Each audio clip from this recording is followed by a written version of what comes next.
petani durian harus waspada.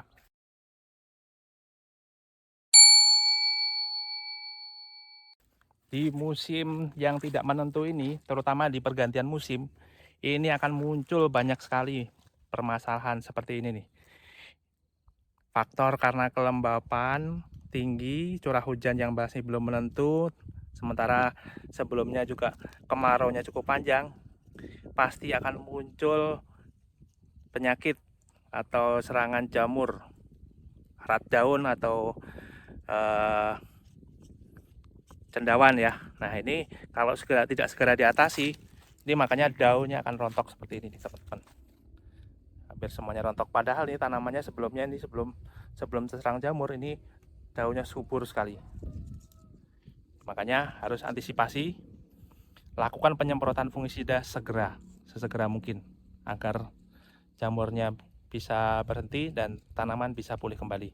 Jangan lupa setelah penyemprotan jamur kita juga harus maksimalkan pemberian pupuknya supaya tanamannya bisa pulih cepat. Ini tanaman yang subur sekali akibat dari serangan jamur, daunnya rontok. Nah ini kalau udah daun rontok seperti ini, daun keluar muncul daun tunas baru pun tidak akan normal. Termasuk tanaman yang sehat, durian musangking seperti ini pun ini tidak luput dari jamur. Ini kalau tidak segera di ini dia akan ketularan juga. Ini udah ada ini tandanya seperti ini. Ini udah ada tanda-tanda terserang.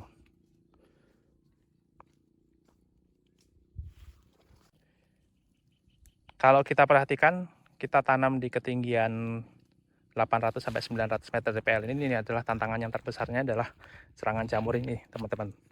Jadi teman-teman yang nanam durian di ketinggian lebih dari 600 meter DPL ini pasti menjadi salah satu kendala yang paling besar.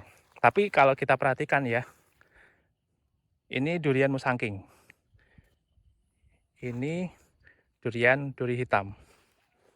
Sepertinya kalau analisa saya, kemungkinan ya ini memang dari sisi varietasnya juga ketahanan terhadap hama penyakitnya berbeda, terutama di ketinggian 800 sampai 900 meter DPL ini.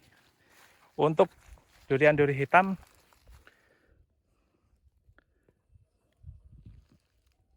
lebih parah dibanding yang musangking.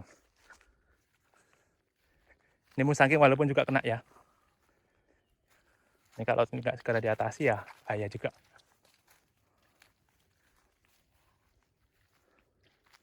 Nah, caranya gimana nih kalau misalkan sudah terlanjur terserang kayak gini nih?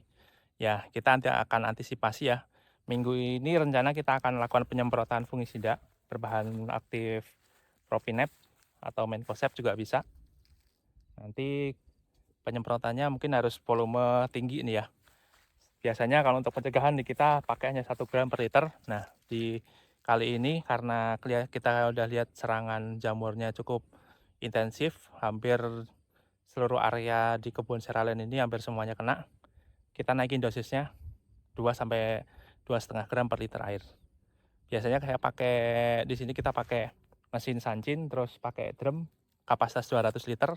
Kita nanti akan pakai 400 gram per drumnya.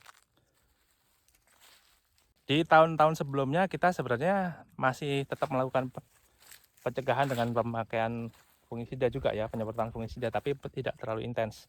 Biasanya kita penyemprotan itu hanya sebulan sekali, kadang-kadang 2 bulan sekali. Itu aman tanaman di tahun-tahun kemarin.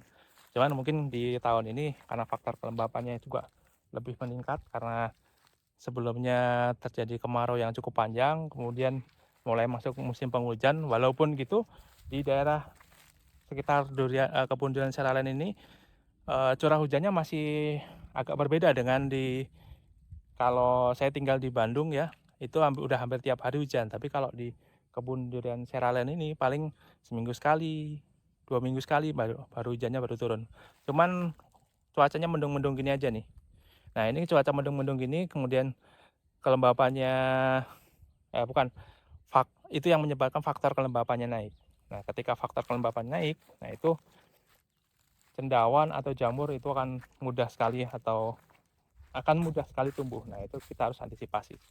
Daripada nanti semakin parah, minggu ini kita harus lakukan penyemprotan fungisida secara intensif dan dosisnya agak dinaikin.